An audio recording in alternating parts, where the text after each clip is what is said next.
Así que realmente muy, pero muy contento de poder disfrutar este sábado acá junto a todos ustedes. Un privilegio para mí, gracias a la invitación, Fernando. Y la verdad, una alegría poder conocer esta hermosa iglesia. No tenía el privilegio de conocerla. Hermosa, la verdad. Quiero agradecer la invitación. Y realmente tienen una iglesia, un templo maravilloso, hermoso. El salón acá al lado para todas las actividades sociales. Vi que siguen construyendo atrás, realmente una iglesia hermosa y que va creciendo. Y me contaba que hay hoy poca asistencia porque lamentablemente uno de los líderes, de los pioneros aquí de la iglesia de San Martín fue llamado al descanso, pero no me quiero imaginar cuando está toda la iglesia, no entramos. Realmente una verdadera alegría poder conocer a toda esta iglesia. Y hoy queremos compartir el mensaje de la palabra de Dios porque por eso he venido para aquí. Quiero compartir con ustedes una historia que se encuentra en el segundo libro de Reyes, capítulo 6, capítulo 7, más o menos como para ponernos en contexto. Yo la voy a ir contando y vamos a leer solo algunos versículos y vamos a tratar de utilizar esa idea que nos da el espíritu de profecía y nos dice que tratemos de imaginar, de recrear el contexto, de tratar de vivenciarlo, de ser parte, de imaginarnos nosotros ahí dentro viviendo la historia de la Biblia. Y esta historia cuenta que el pueblo de Dios, ¿sí?, se encontraba en una guerra. Y esa guerra no era como las guerras como las que son ahora, sino que dice que en esas guerras había reyes que iban al frente de la batalla, ¿sí? Y este era uno de los reyes que mejor le iba en cuanto a materia de guerra, ¿sí? Y estaban allí luchando con varios territorios y justo les toca una ciudad que es llamada Samaria y que deciden sitiarla porque, claro, habían intentado ya en reiteradas oportunidades pero sin éxito alguno. Así que idea un plan y dice, vamos a hacer lo siguiente. Las ciudades en la antigüedad, ustedes, la gran mayoría seguramente conoce, eran ciudades que tenían grandes murallas. Y estas murallas tenían varias funciones. Una de ellas era poder brindar seguridad, brindar protección, exactamente. ¿Protección de parte de quiénes? De parte de posibles enemigos, de bestias salvajes, ¿sí? Ellos les daba cierto confort, cierta seguridad, las murallas, puertas adentro y puertas afuera de las grandes ciudades estas que eran amuralladas, tenían muchas veces las personas que allí habitaban dentro de la ciudad tenían sus trabajos, ¿sí? Llegaban los mercaderes, llegaban aquellos pueblos viajantes que iban y se instalaban llevando especias, llevando comida, llevando frutas, ¿sí?, llevando animales y llegaban y entonces tenían horarios, ¿sí?, por los cuales podían ingresar a la ciudad y horarios para los cuales tenían que salir también. Porque llegada a determinada hora del día se cerraban las grandes puertas y nada entraba ni salía de la ciudad. El rey Ben-Hadad, rey sirio, decide tomar una estrategia de guerra muy pero muy sabia y entonces lo que él decide hacer es sitiar la ciudad con todo su ejército, con todos sus soldados. ¿Para qué? Para que no pudiesen ingresar alimentos, para que las personas dentro de la ciudad no pudiesen salir, para que no pudiese ir si alguien tenía que ir a buscar algo porque tenía la quintita fuera de las murallas, fuera de la ciudad, nadie pudiese tener acceso a ese lugar. Y entonces lo que pensaba para adentro el rey Ben-Hadad era, de esta manera la gente va a tener hambre, no van a tener oportunidad de sobrevivir. Y cuando se empiecen a pelear por el hambre, por la gran necesidad que haya dentro de la ciudad, dentro de las murallas, se van a rendir. Y en ese momento van a venir y van a reconocer quién es realmente el Dios verdadero. Yo, el rey Ben-Hadad. Esta es la historia más o menos que se nos cuenta allí en el capítulo 6. La ciudad de Samaria se hallaba sitiada. Pasaron las primeras horas, pasaron los primeros días, pasaron las primeras semanas y me imagino que ya las alacenas, ¿sí?, en las casas, en las familias, ya las latitas de arvejas ya no alcanzaban, ya no había más nada. No sé si habrá habido latitas, ¿no? Pero imagínate vos abrís la alacena y no tenés nada adentro. Abrís la puerta de la heladera y no hay nada. Y empiezan los chicos, así de la edad más o menos y de la altura de todos los que estuvieron acá, de paso a agradecer, ¿no? La decoración, las diaconisas, me imagino las flores, realmente hermosas, quedé fascinado con la iglesia, Imagínense ustedes, los chicos que empiezan de acá del pantalón a papá o a mamá, tengo hambre, la conocen, ¿no? ¿Les ha pasado alguna vez a aquellos papás, al tío, ¿sí? Empieza ahí, le empiezan a tirar del saco, me quiere, tengo hambre, ¿no? ¿Y qué hacemos? No hay nada, no hay nada. Ahora, todo esto yo lo estoy contando en forma simpática. ¿Te pasó de llegar a casa y no tener nada en casa para cenar? ¿Te pasó de encontrarte con personas que están con hambre realmente? ¿Te pasó de llegar y tener que ponerte 4 o 5 buzos porque no tenés una campera abrigada y afuera está haciendo mucho frío? Había hambre, había necesidad y no era chiste. La gente la estaba pasando mal. Me imagino que los chicos empezaban a enfermar. ¿Tuviste a tu hijo o a tu hija enferma?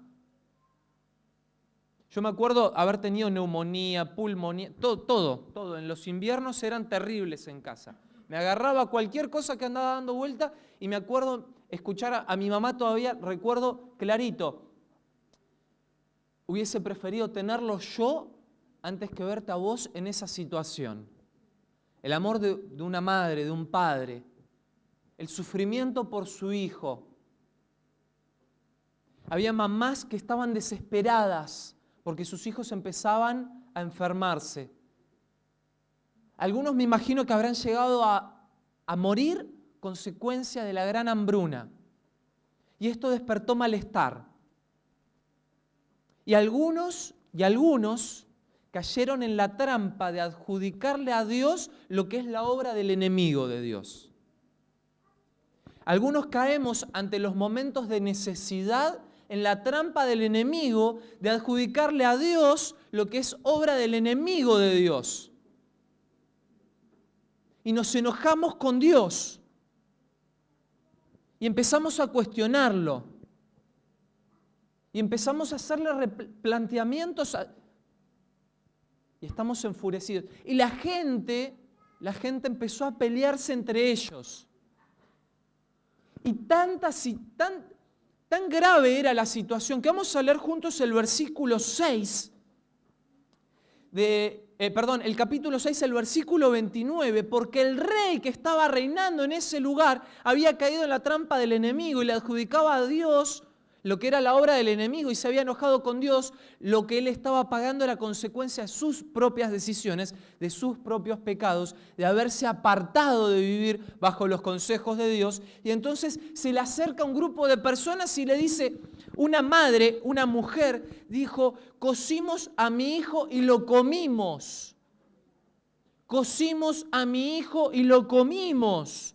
Al día siguiente le dije, da acá a tu hijo, porque ellas habían hecho un trato, habían hecho un pacto. Vamos a comer esta semana, lo comemos al mío, la semana que viene comemos al tuyo. La gente estaba desesperada y el relato de la Biblia no lo dice en chiste.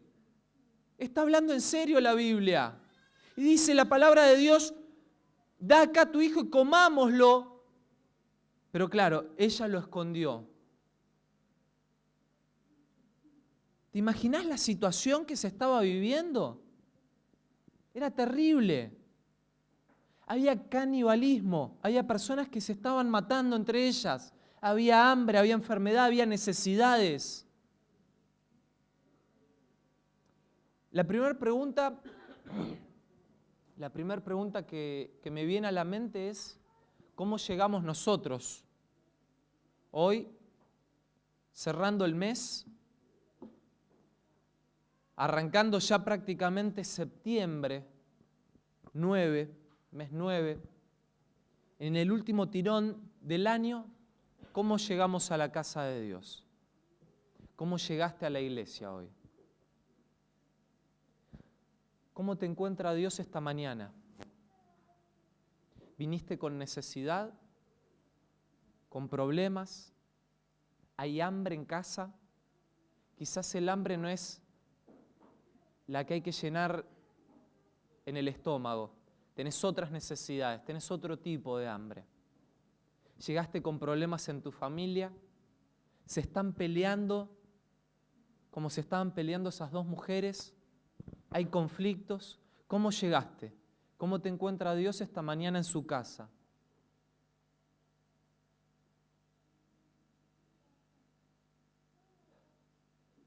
La primera invitación que yo encuentro en la palabra de Dios en esta historia es que Él nos invita a confiar en su poder, a poder entregarle todo nuestro corazón, en la manera en la cual nos encontramos, en la manera en la cual vos estás, con tus problemas, con tus necesidades.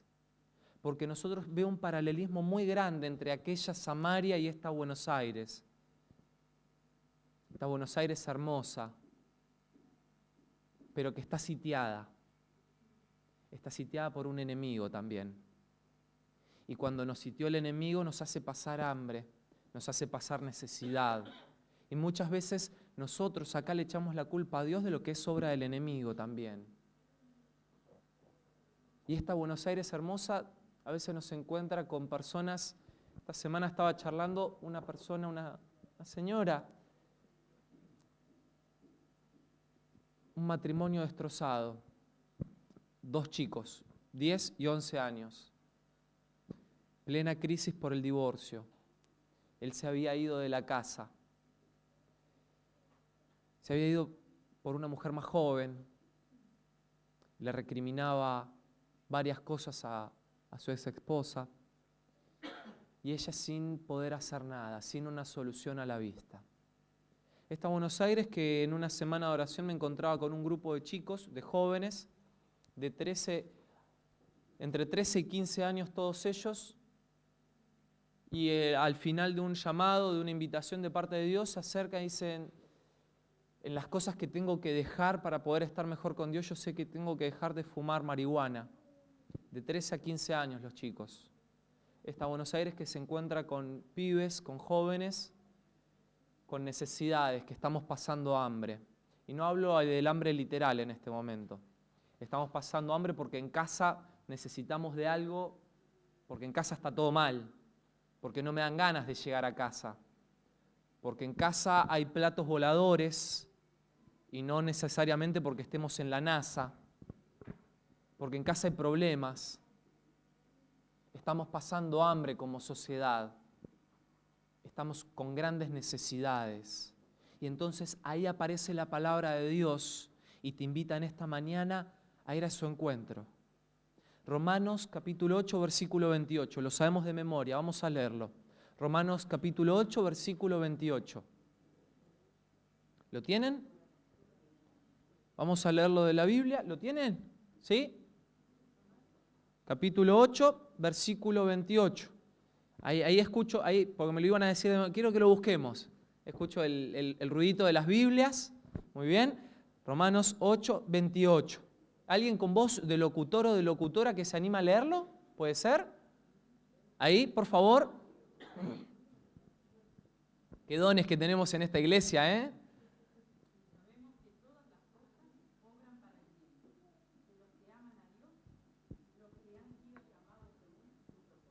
Muchas gracias.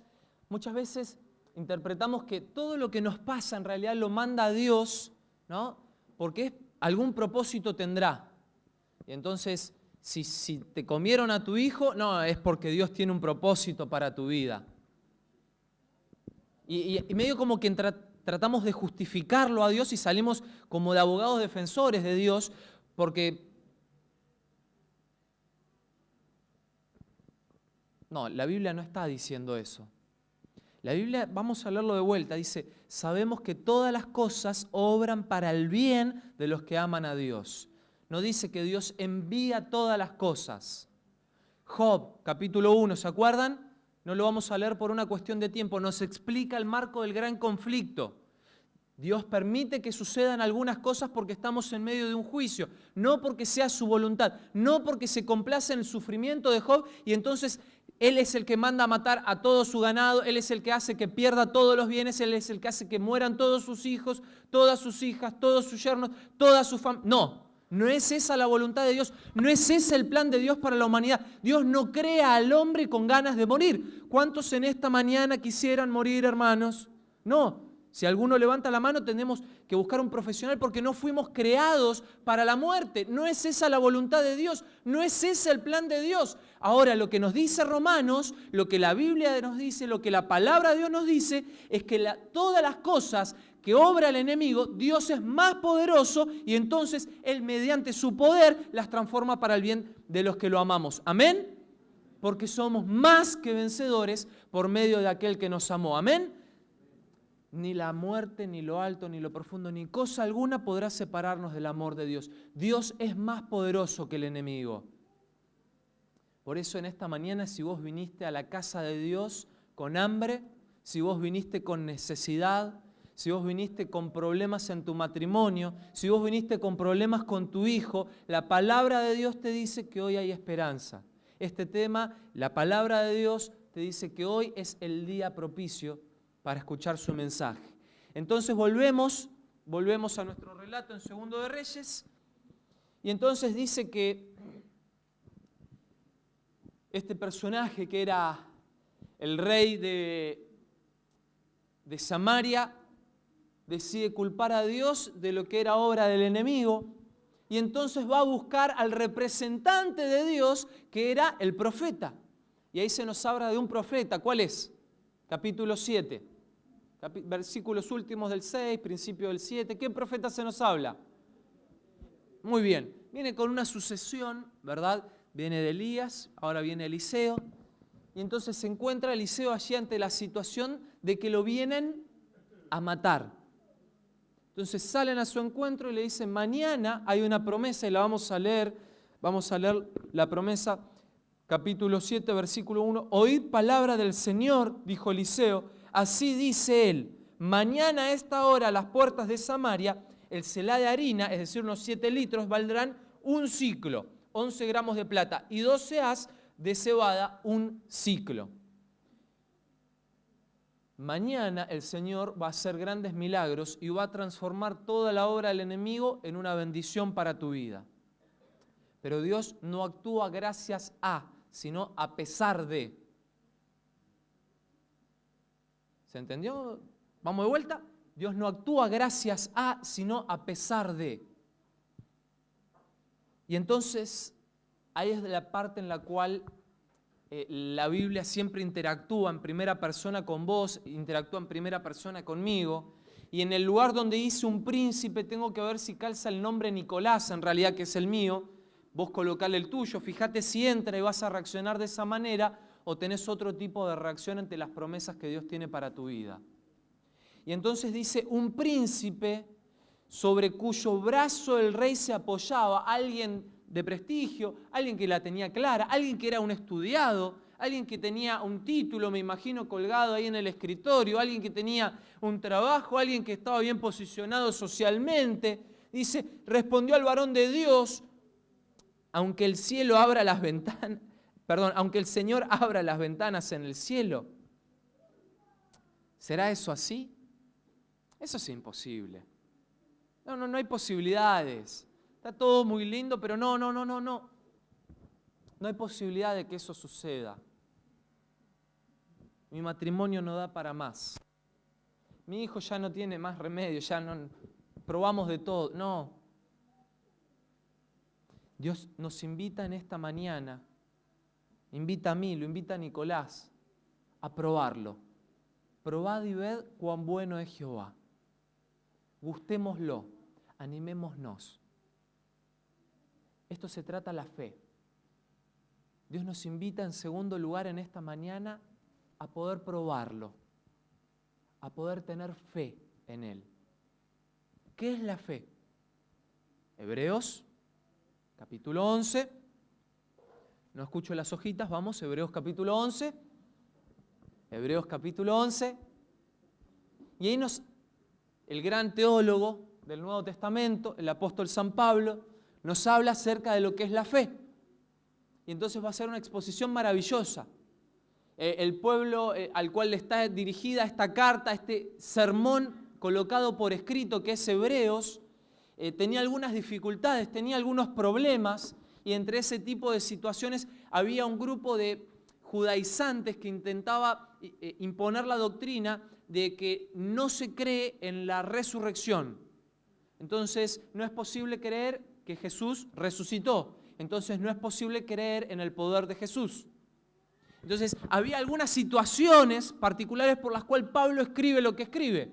Y entonces empieza a desarrollar en un capítulo teórico práctico, más práctico que teórico, 2 líneas acerca de lo teórico y después toda una cuestión práctica de lo que es la fe.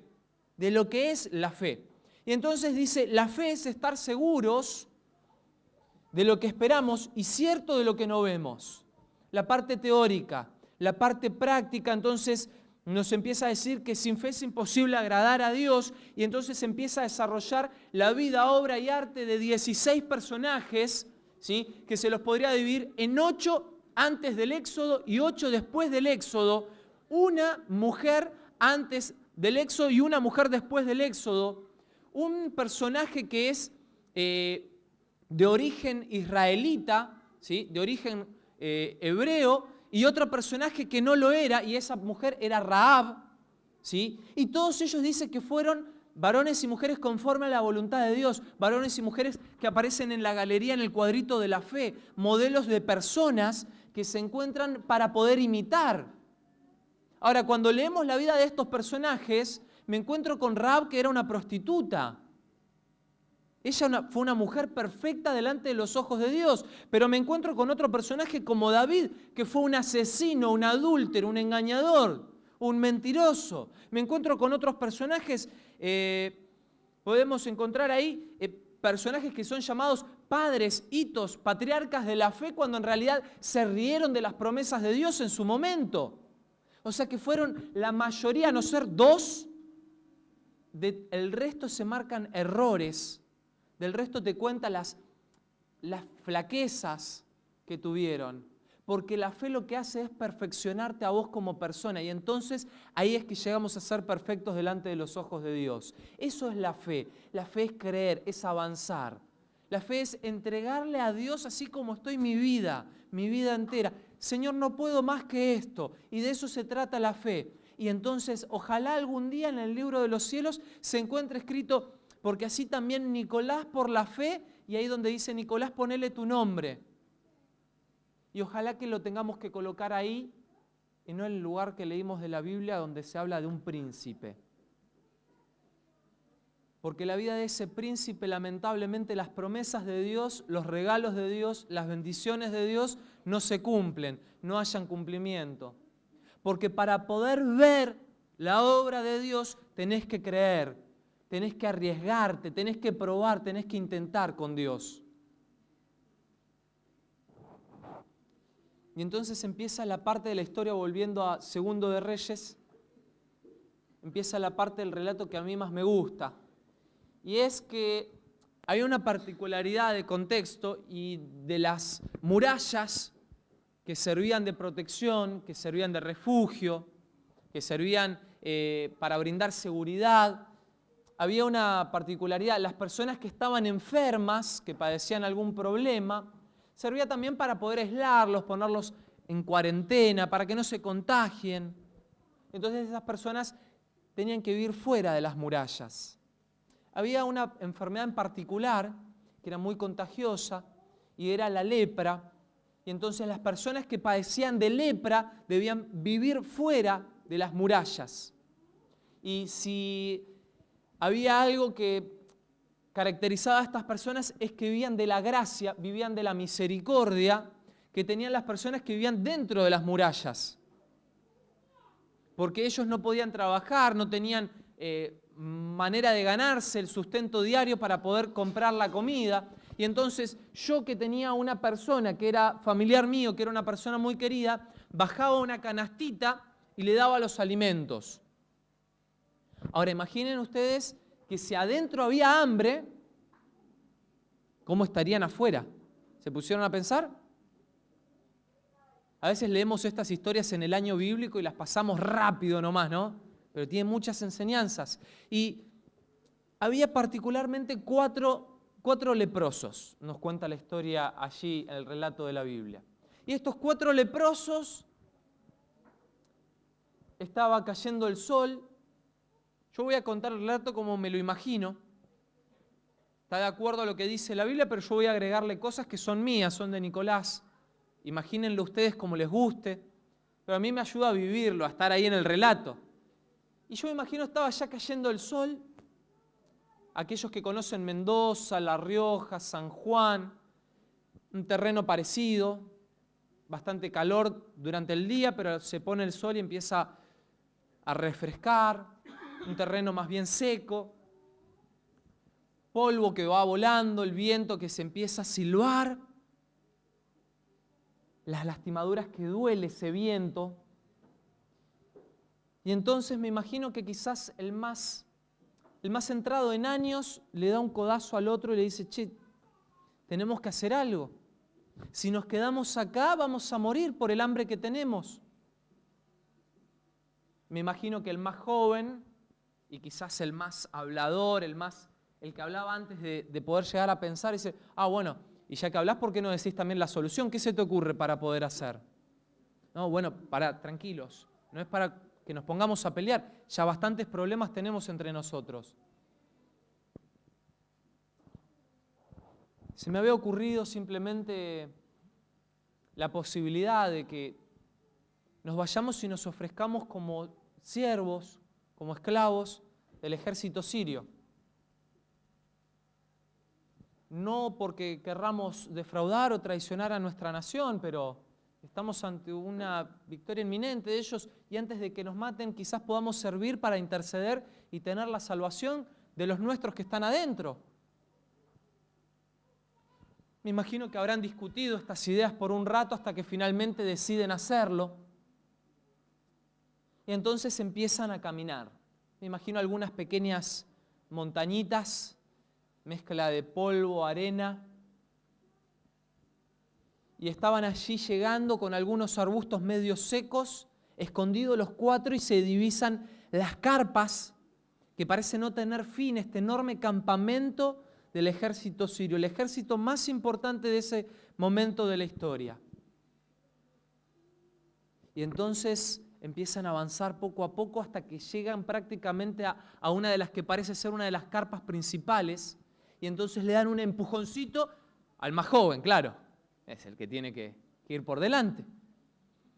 Trastabillándose, cayéndose prácticamente, entra y llega a colocarse de pie para poder abrir la cortina de la carpa. Se coloca de rodillas inmediatamente y empieza a suplicar por su vida, pidiendo perdón y que tengan misericordia de él. Pasado unos instantes y al escuchar pleno silencio, se da cuenta que no había nadie. Llama inmediatamente a sus amigos y sus amigos, los otros leprosos, llegan y se acercan. No hay nadie. Una mesa servida, un banquete. Imaginen ustedes algunos trajes preciosos colgados en lo que serían las paredes de la carpa. Imaginen ustedes a los leprosos con hambre. Yo me imagino que iban caminando, iban inspeccionando el lugar y un pedacito de pasta frola, lemon pie, una empanadita. No hablemos más de comida porque empieza, ¿no?, como a ronronear acá abajo. Y la gente que estaba allí, los 4 leprosos que estaban allí, se dan cuenta, para, algo está mal. Quizás están en la carpa central, en la que no nos animamos, ahí están todos reunidos para dar el batacazo y nosotros acá comiendo, si nos encuentran acá es una muerte segura. Vayamos y cumplamos con lo que nos habíamos propuesto. Llegan hasta el lugar, la misma situación y nadie. Y entonces no lo podían creer. Empiezan a comer, ahora sí se sientan, se empiezan a probar otros trajes un poquito más entallados, le dicen, no, me gusta más. Y prueban colores hasta que uno, la Biblia no dice cuál, tiene unas sabias palabras para compartir con nosotros. Capítulo 7, versículo 9, segundo de Reyes. Luego, marcalo en tu Biblia, subrayalo, hacele un recuadrito. Dice, luego dijeron uno a otro, no hacemos bien. Hoy es un día de buenas noticias y nosotros callamos. Si esperamos hasta el amanecer, nos alcanzará la maldad. Vamos ahora y demos noticia en casa del rey. Hoy es un día de buenas noticias. Hoy es un día de buenas noticias y nosotros callamos.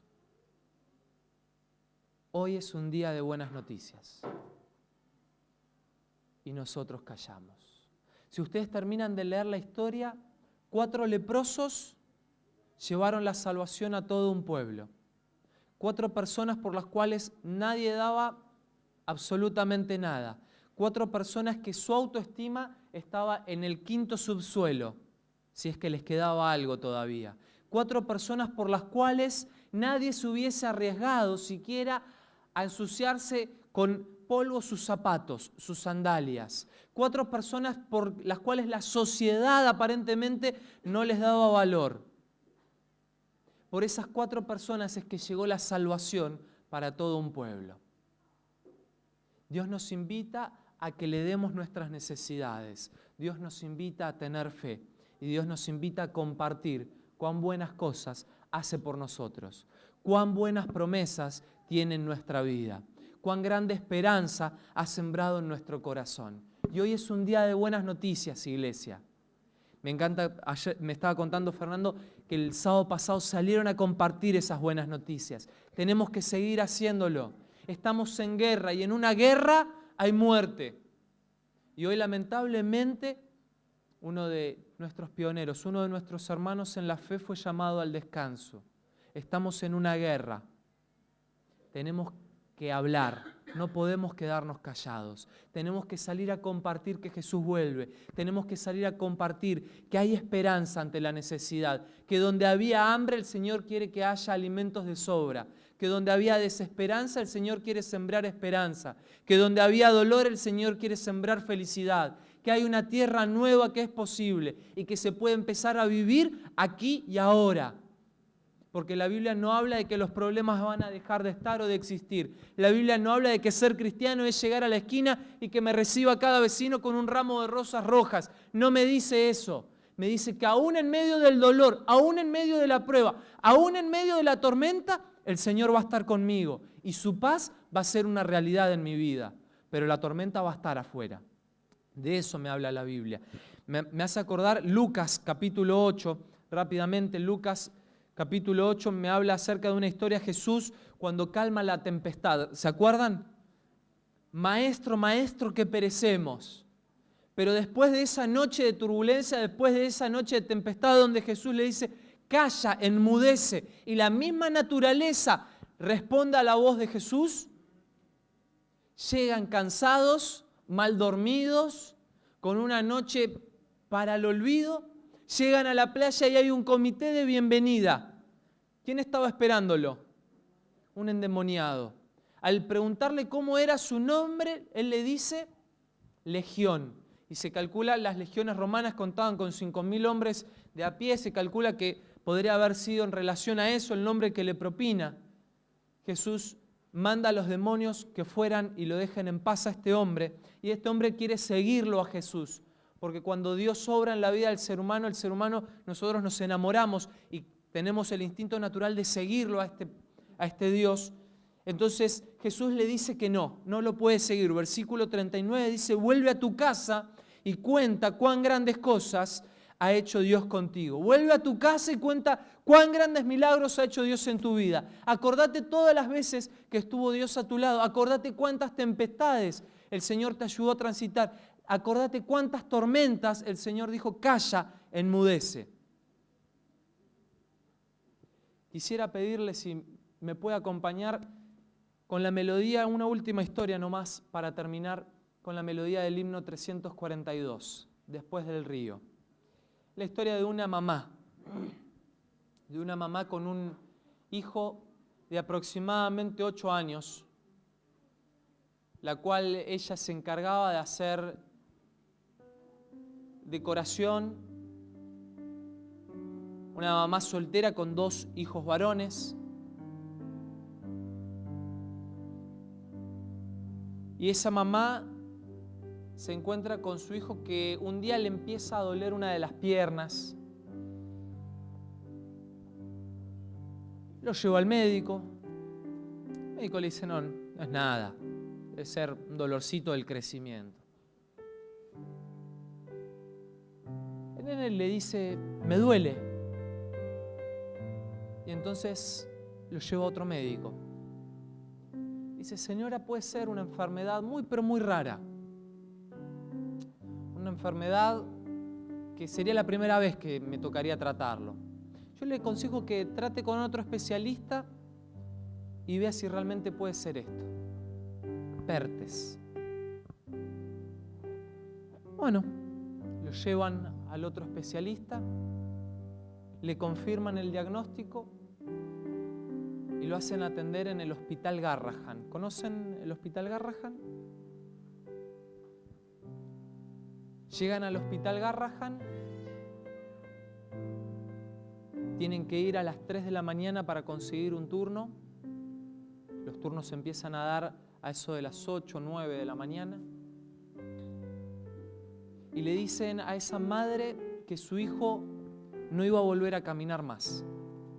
El pertes lo que hace es el fémur, el hueso más largo de nuestra pierna, lo descompone, la cabecita se deforma, vuelve a reconstruirse, pero hace falta poner una prótesis, los tendones se encogen, la pierna queda más corta y nunca más tu hijo va a volver a caminar. Esa mamá entró en una especie de depresión, en una crisis por la salud de su hijo, en una crisis porque en casa no iba a haber más el dinero necesario para todos los días, porque esa mamá se iba a quedar sin trabajo porque empezó a hacer las cortinas al revés, empezó a mezclar los trabajos, consecuencia de la depresión.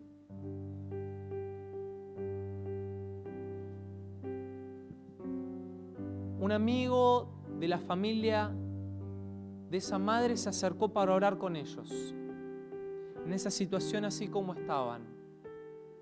Y empezaron a estudiar la Biblia y la enfermedad empezó a avanzar. 4 meses en cama con una venda, con una pesa que salía del talón, traccionando para que quede la cavidad y el hueso pueda volver a formarse. Aproximadamente 3 años caminando con muletas.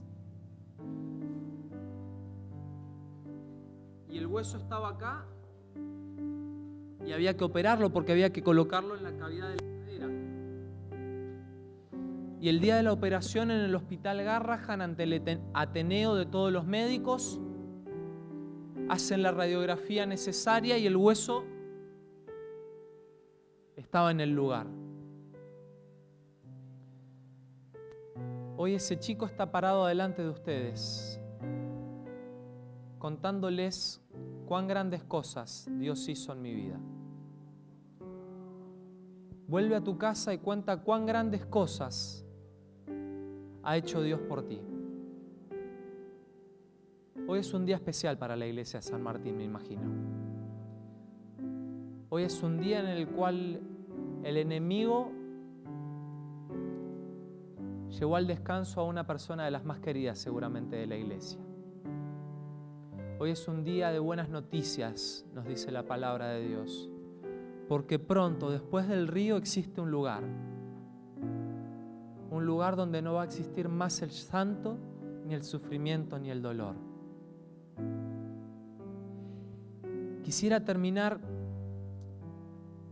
invitando de parte de Dios a ser como el pueblo de Samaria, a reconocer nuestras necesidades, a que le entreguemos esa tristeza, esas lágrimas que no solamente veo que corren por las mejillas, sino que deben correr en los corazones, que se las entreguemos a Dios. En segundo lugar, a tener la fe necesaria para creer en los milagros de Dios, porque el Señor hace milagros. Pero para que Dios pueda hacer el milagro en tu vida, tenés que creer. El príncipe no creyó. En segundo lugar, el Señor nos invita a creer, a tener fe. Y en tercer lugar, Si Dios pudo usar a un leproso, si Dios pudo usar a un endemoniado, si Dios pudo hacer caminar a un peque que no caminó durante 4 años de su vida, para contar cuán grandes cosas hace Dios en la vida, estoy seguro de que Dios te puede usar a vos.